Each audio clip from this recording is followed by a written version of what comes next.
साथियों सलाम, नमस्ते, सत श्री अकाल और जय भीम जोहार। साथियों कुड़मी आंदोलन आपको याद होगा दोस्तों, यहां का विधानसभा चुनाव अखाड़ा बना ही था कि कुड़मियों का कौन है नेता। अब यही परीक्षा, यही इम्तिहान होने जा रहा है वेस्ट बंगाल विधानसभा चुनाव में। दोस्तों आपको पता है कि अच्छी खासी आबादी है महतो भाइयों की, बहनों की वेस्ट बंगाल में और उन जिलों में जो झारखंड से लगे हुए हैं। पुरुलिया है, झालग्राम है, जोपी विधानसभा है, जो झालमुंडी है, ये सब जो इलाके हैं। और वहां जो है अजीत महतो आंदोलन याद होगा आपको ना, दो नेता उभर कर बार बार आ रहे थे सामने और नाम आ रहा था। एक वरिष्ठ नेता अजीत महतो और एक शीतल ओहदार।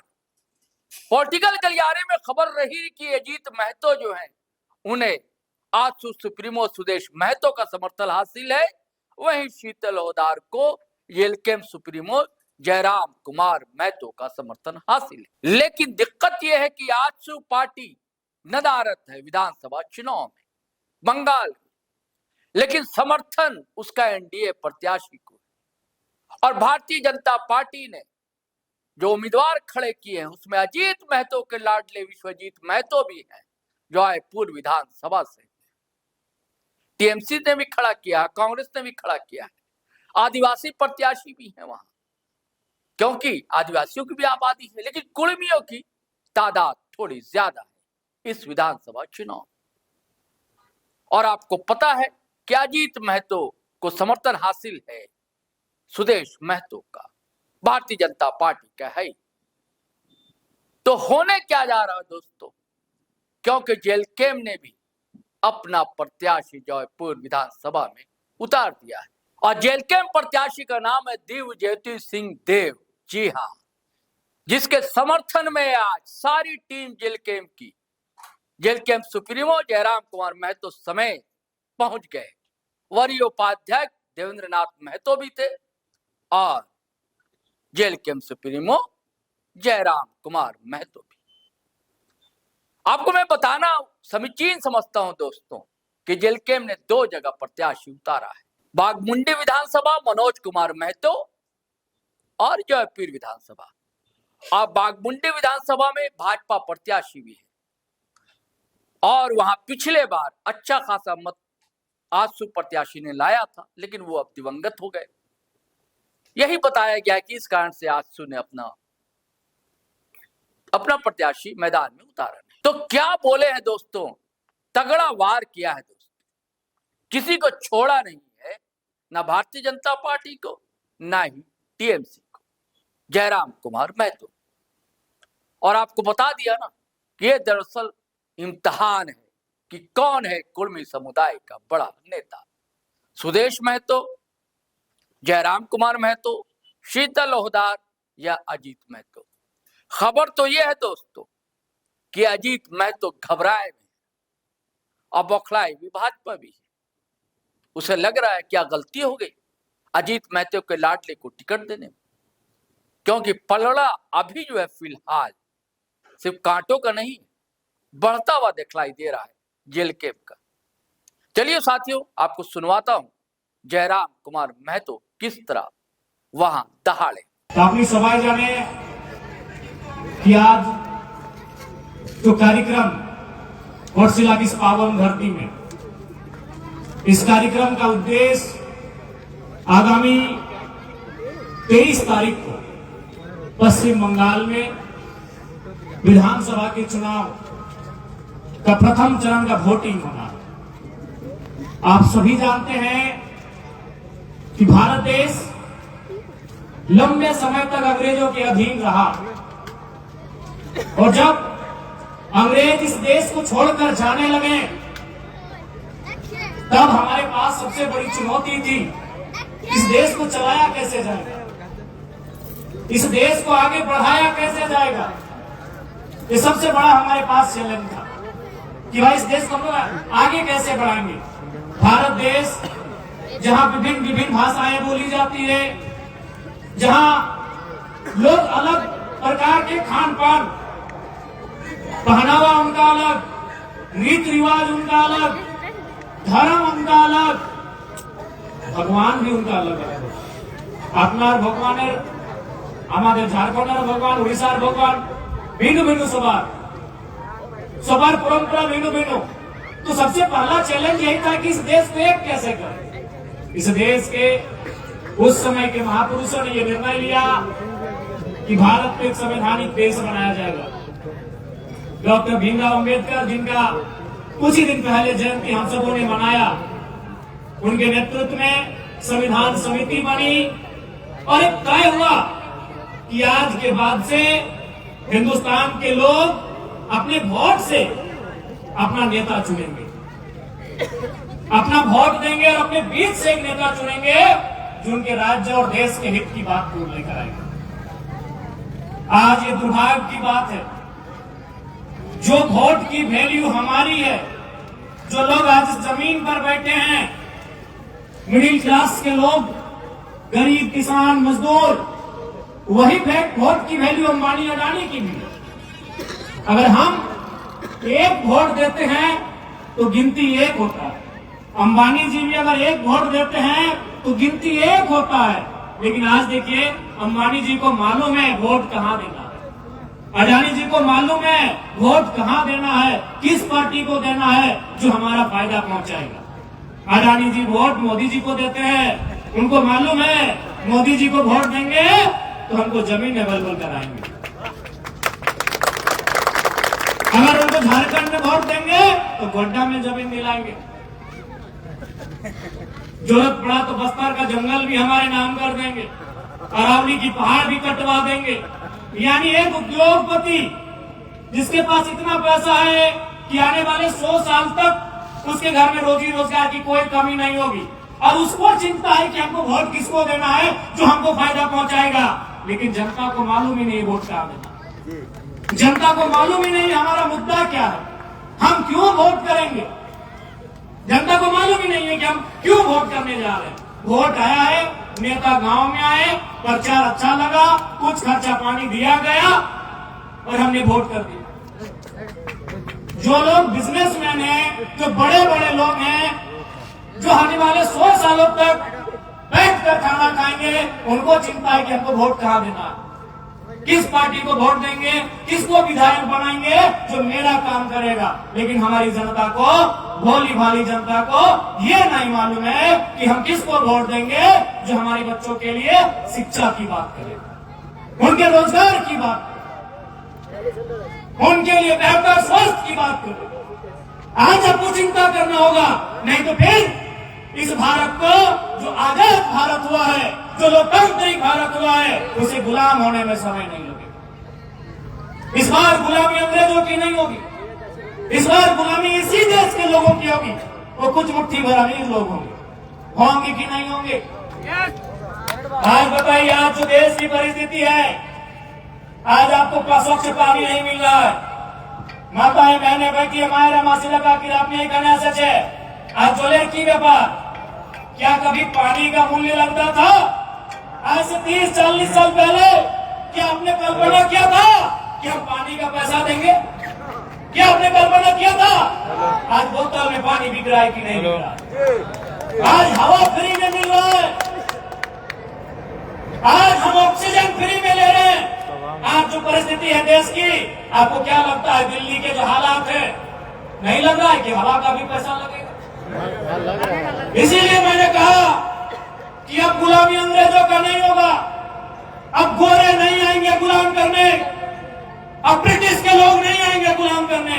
इस देश के पूंजीपति, इस देश के उद्योगपति, इस देश के अमीर लोग आपको गुलाम करने का काम करेंगे। और आपकी ताकत आपकी वोट, आपका ताकत आपका वोट है, आपका ताकत आपकी एकजुटता है। इसलिए सबसे पहले एकजुट रहिए, सबसे पहले तो एक रहिए। और आपकी जो सबसे महत्वपूर्ण ताकत है अपना वोट। आज नरेंद्र मोदी जी कहते हैं कि हम चाय बेचते थे, इतना पावरफुल कैसे बने? आपकी वोट से। कहता है ना, असम के चाय बागानों में प्रधानमंत्री कह रहे हैं कि हम भी चाय बेचते थे, लेकिन आज उनको हमने देश का प्रधानमंत्री बनाया, कारण आपके वोट से, हमारे वोट से, यानी आपके वोट में वो ताकत है।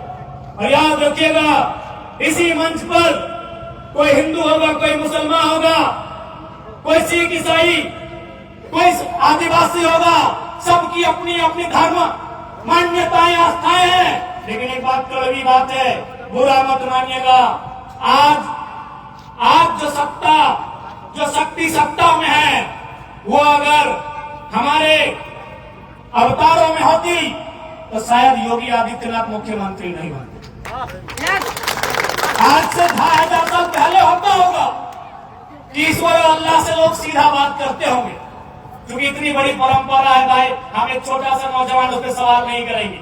लेकिन आज के परिस्थिति में हम कहेंगे आपको कि यदि ताकत किसी ईश्वरीय शक्ति में होती तो योगी आदित्यनाथ जी ऑलरेडी एक मठ के मठाधीश थे, उनको मठ में पूजा करना चाहिए था, मुख्यमंत्री नहीं बनते।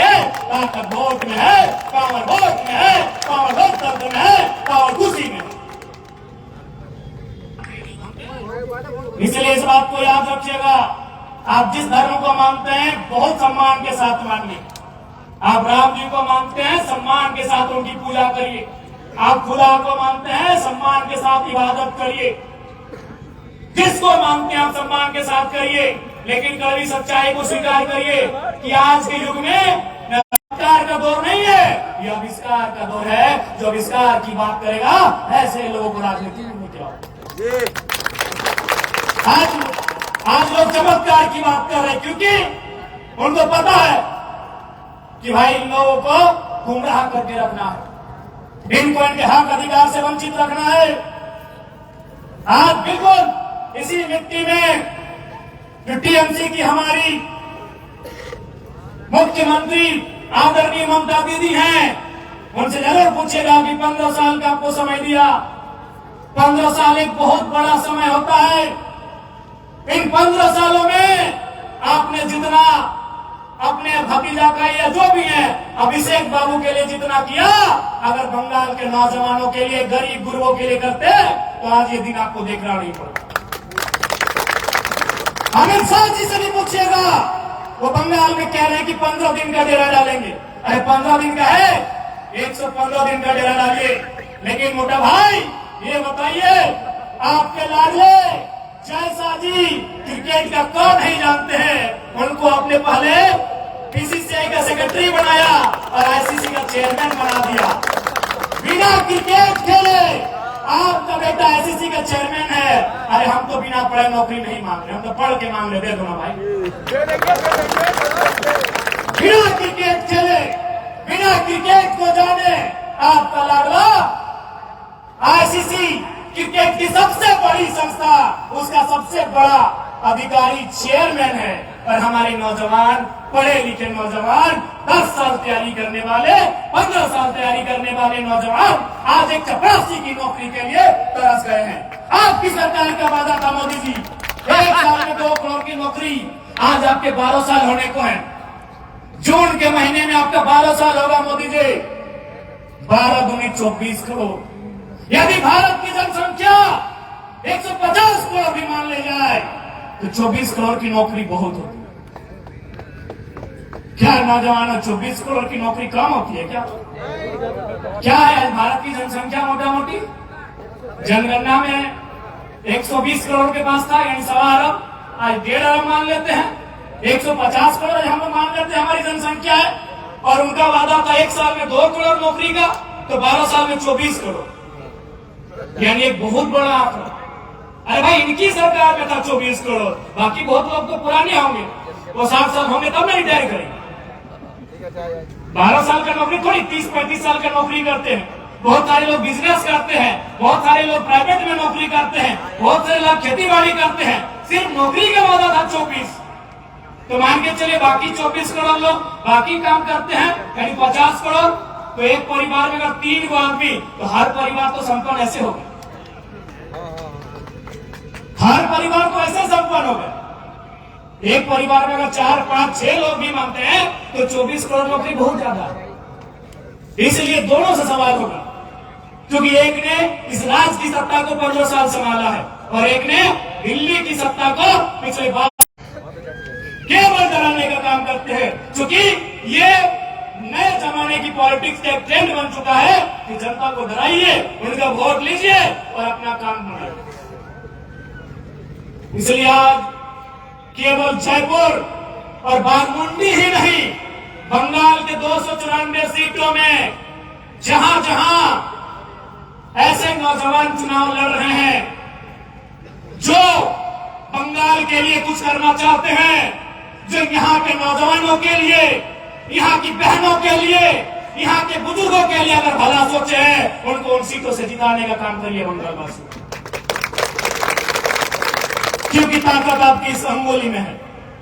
माताएं बहनें आप बैठे हैं, याद रखिएगा, लोग आपको कहेंगे कि आपकी सुंदरता लिपस्टिक, काजल और पाउडर के श्रृंगार में नहीं माताओं बहन, आपकी सुंदरता उस श्रृंगार में है जब आप अंगुली में नीले रंग की स्याही लगाकर मतदान करने जाते हैं। क्योंकि ये वोट है जिसने आपको सम्मान दिया है हमारी माओ और बहनों। क्योंकि भारत एक ऐसा देश, और बंगाल वाले तो बहुत करीब से जानते हैं राजा राममोहन राय जी को।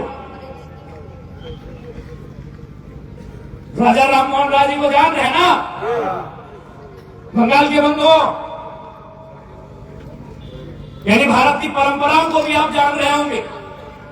इस देश में महिलाओं को संपत्ति का अधिकार नहीं था, राइट टू प्रॉपर्टी, यानी एक महिला जब भारत देश में वोट की व्यवस्था नहीं थी, संपत्ति का अधिकार नहीं था। यानी आप जो सोना आज पहने अपने गले में, अपने कान में, अपने नाक में, अपने माथे में, वो पहनने का हक आपको था, लेकिन उसका पर्ची आपके पति के नाम से कटता था, आपके पिता के नाम से कटता था। आज ये जो सोना आप पहने हैं, अपने नाम से रसीद कटाया है कि नहीं कटाया? आपके नाम से रसीद कटाए कि नहीं कटाए? दीदीरा আপনার নামে আছে কিনা রসিদটা? এই কাগজটা আপনার নামে আছে। ये ताकत है वोट। सबसे पावरफुल अगर कुछ है आज इस लोकतांत्रिक देश में, तो आपका वोट है कि आज आपके नाम से संपत्ति है। आप गाड़ी भी अपने नाम से खरीद सकती हैं, आप मोबाइल फोन भी अपने नाम से खरीद सकती हैं, आप जमीन भी अपने नाम से खरीद सकती हैं, और जो भी आपकी इच्छा है, जो पुरुष अपने नाम से खरीद सकते हैं, आप भी अपने नाम से खरीद सकते हैं, due to power of vote, लोकतांत्रिक देश होने के। इसलिए माओ बहनों, आपको भी इस बात को तय करना होगा कि आने वाले समय की राजनीति किस ओर करवट लेगी। आज आपके बीच झारखंड की मिट्टी से चुनकर हम एक अकेला विधायक झारखंड की विधानसभा में गए हैं, लेकिन आज आप पता कीजिए, झारखंड में जब हमारा सामना विधानसभा में होता है, जब हमारे सवाल विधानसभा में आते हैं, कई मंत्री हमें बुलाकर बोलते हैं कि जयराम बाबू, जब आपका सवाल हमारे टेबल पर होता है, हमें 2 घंटा एक्स्ट्रा पढ़ना पड़ता है कि आपका सवाल क्या हो। इसलिए आज यह महज एक चुनाव नहीं है, बंगाल के बेहतर भविष्य का निर्माण का आधार है। एक ऐसा बंगाल जिसे कभी सोनार बांग्ला के नाम से संबोधित किया जाता था, जिसे अंग्रेजों ने इसी मार्ग से भारत के सोने को बाहर निकालने का काम किया था।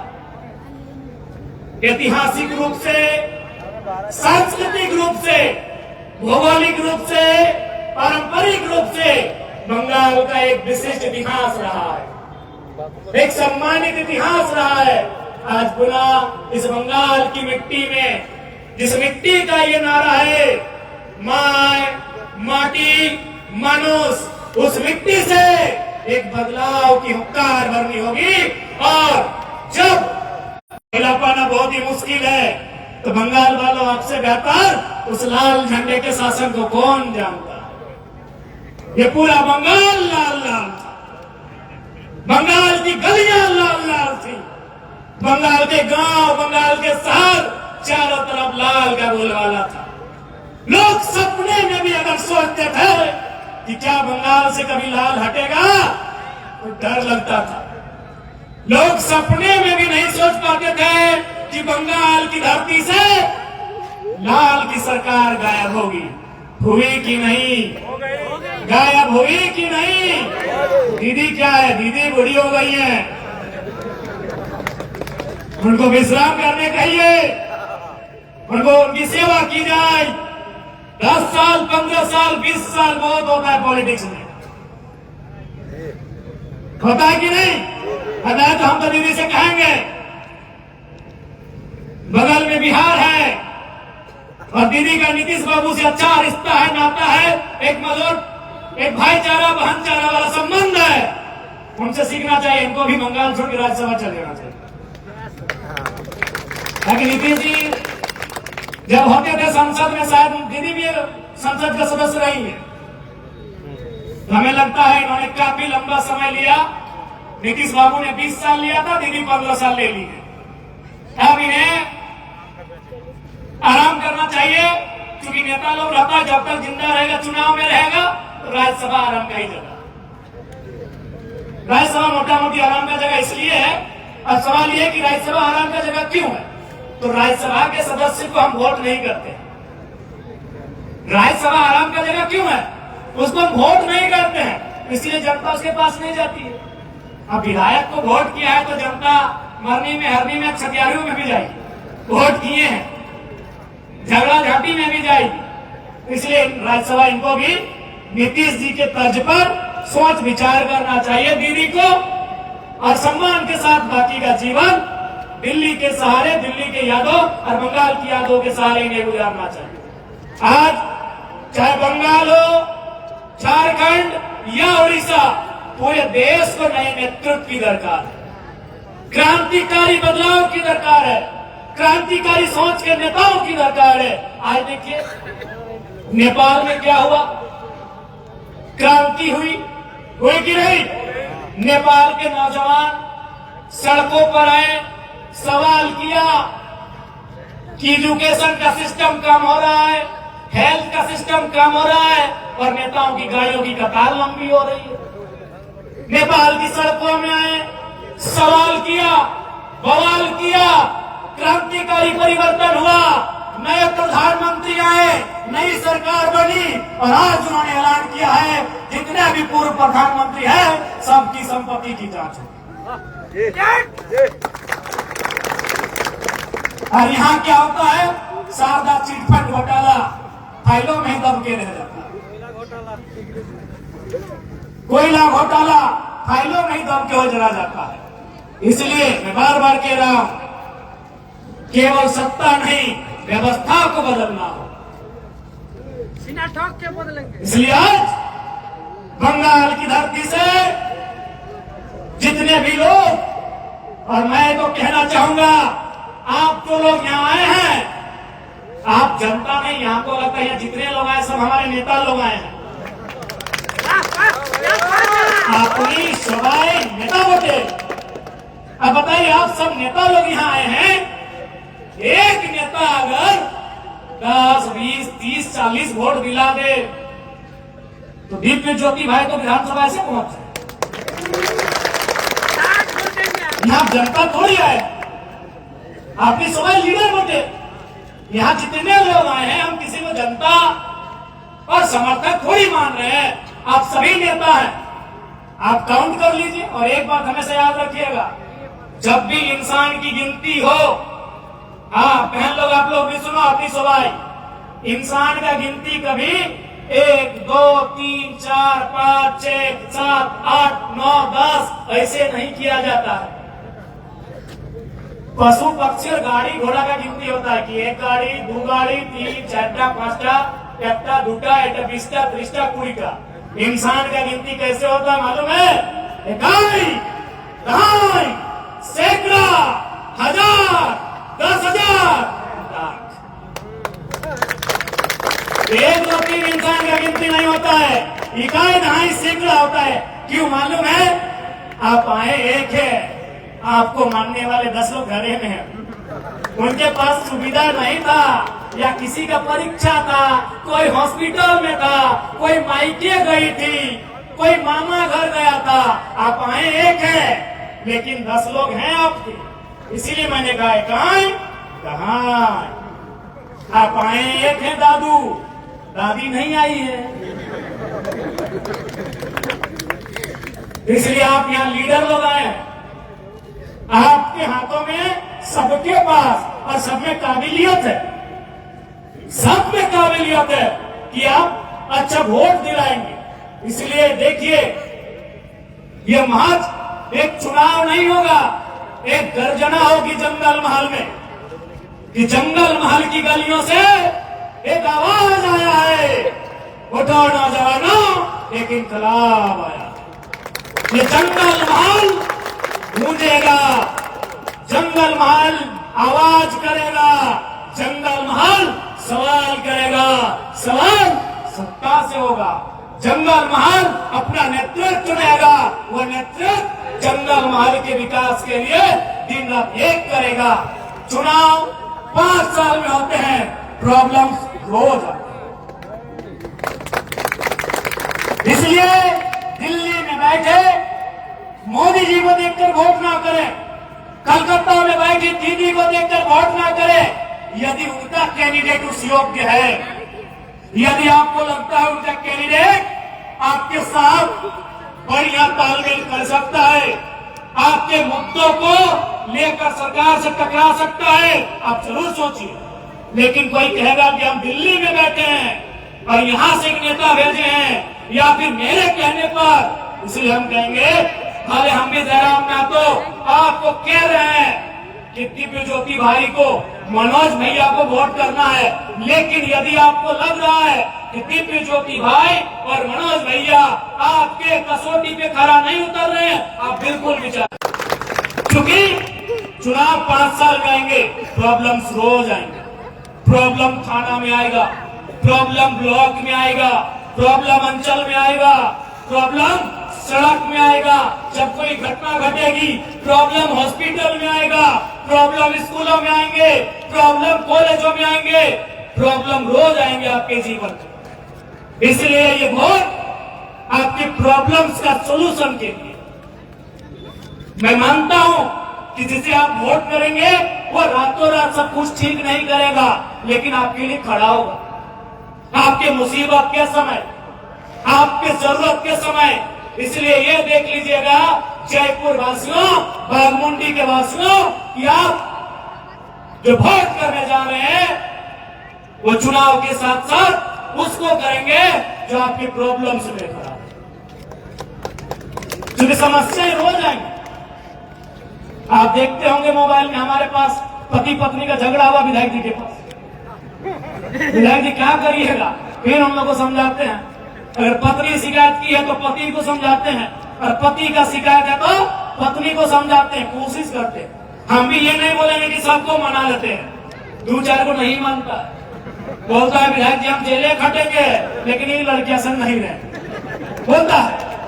तो दूसरी लड़की भी बोलती है विधायक जी हम अकेले रह लेंगे लेकिन एक संग नहीं रहे। इसलिए हम ये नहीं बोल रहे कि भाई जितने आते हैं, लेकिन सुनते हैं एक बार, उनकी समस्या का समाधान करने का हम प्रयास करते हैं।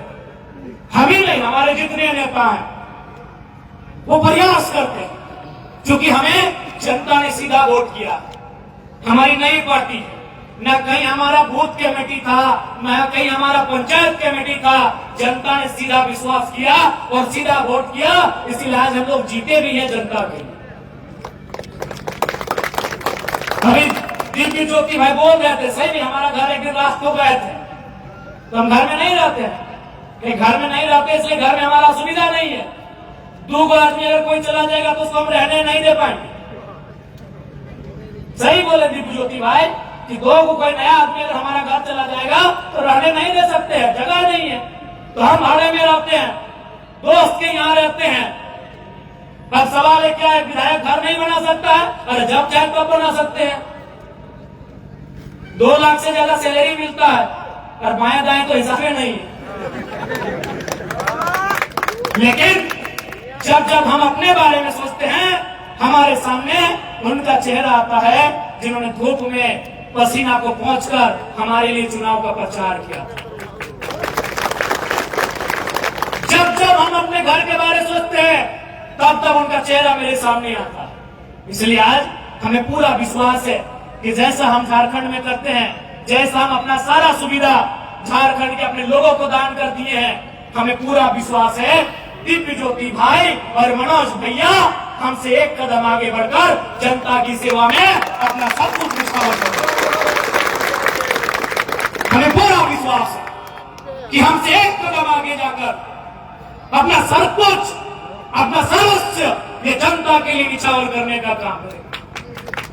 आज देख होंगे, हमको आवास नहीं मिला तो चारों तरफ चर्चा लगा कि आपका विधायक भी तो 4 करोड़ घर में रहता है। हमने दूसरे दिन घोषणा कर दिया कि जो लोग रांची आएंगे आराम से आइए, गेट में कहीं ताला नहीं है। देखिए अभी हम यहाँ हैं, हमारे आवास में रांची में नंबर संख्या 14 ताला नहीं है। आप जाइएगा, ऐसे घुसाइएगा, उसको घुमाइएगा, मेन गेट खुल जाएगा, सीधा जाइएगा, 2 रूम खुला है, आप आराम से उसको घुमाइएगा, ऐसे वो भी खुल जाएगा। उसमें सोने का व्यवस्था है, बाथरूम भी है, नहाने का है, सब कुछ सुविधा है। विधायक का घर ऐसा नहीं होता था, विधायक का घर ऐसा नहीं होता था। 4 को बॉडीगार्ड होता था, पहले पूछता था हुआ रही आपने क्या बटे कोথায় আপনার বাড়ি, की काजे आसे छे, की काज अपना। हमारे यहाँ कोई सवाल नहीं होता है, सीधा घुसिए, बैठिए। वो जनता का आवास है, वो विधायक का आवास नहीं है।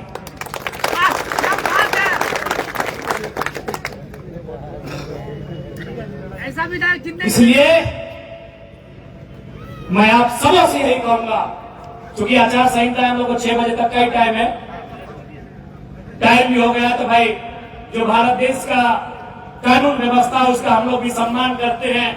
अभी तो हम लोग 5-6 दिन इधर ही रहेंगे, आप लोगों से लगातार मिलना जुलना होगा।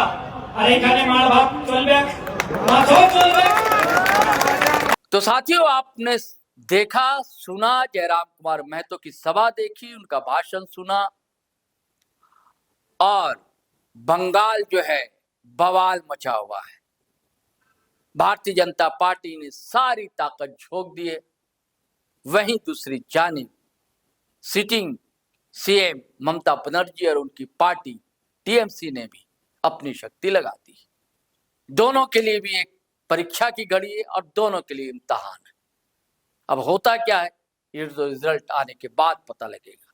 बस चंद दिनों की बात है, 23 तारीख को पहली बार वहां मतदान होने जा रहा है, फिर दूसरे चरण में 29 तारीख को वोटिंग होगी। चलिए साथियों, चलते हैं, फिर नए वीडियो के साथ हाजिर रहेंगे। आपसे गुजारिश है, अगर आपने हमारा चैनल सब्सक्राइब नहीं किया तो कर लीजिए। अब वीडियो हमेशा की तरह धड़ाधड़ फटाफट खटाखट शेयर कीजिए, लाइक कीजिए, कमेंट कीजिए। आज्ञा दीजिए, इजाजत दीजिए। जय हिंद, जय भारत।